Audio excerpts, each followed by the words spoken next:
বইমেলা ২০২৩-এর আলোচিত বইগুলোর মধ্যে অন্যতম একটি বই মেডিকেল থ্রিলার কান্তার, লিখেছেন আসিফ ফেরদৌস অঙ্কন।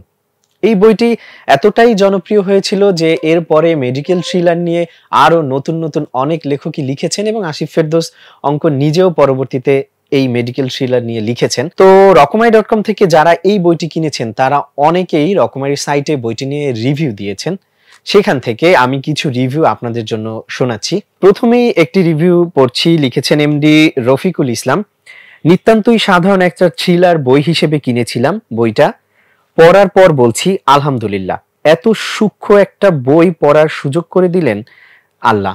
নিজের অজান্তেই এই বইটাতে যে জীবনের মিনিং সূক্ষ্মভাবে ব্যাখ্যা করা হয়েছে বইটা পড়া শেষে উপলব্ধি করলাম। আরেকজন মারিয়া খান, তিনি বলেছেন আসিফ ফেরদৌস অঙ্কন ভাইয়ের লেখা মেডিকেল থ্রিলার বইটি প্রথম পড়ি এবং এক বসায় শেষ করে দেই।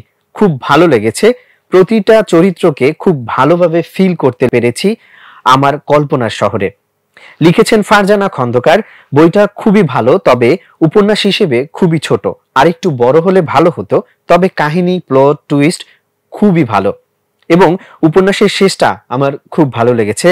লিখেছেন সাবিহা হোসাইন, খুব সুন্দর ছিল, আশা করি আগামীতে এরকম আরো কিছু গল্প পাবো লেখকের কাছ থেকে। লাভলি ইসলাম বলেছেন অসাধারণ একটা মেডিকেল থ্রিলার বই, পড়ে ভালো লাগলো। আরেকজন বলেছেন গ্রেট বুক, গ্রেট স্টোরি, মোটামুটি মানের থ্রিলার, বেশ ভালো লাগলো। লিখেছেন লিওন হক। সো যারা এই বইটি পড়েননি তারা চাইলে পড়তে পারেন এবং যারা পড়েছেন তারা তাদের ফিডব্যাক জানাতে পারেন, আপনি আপনার মতামত লিখতে পারেন বইটি সম্পর্কে। ধন্যবাদ। অর্ডার করতে ভিজিট করুন রকমারি.com।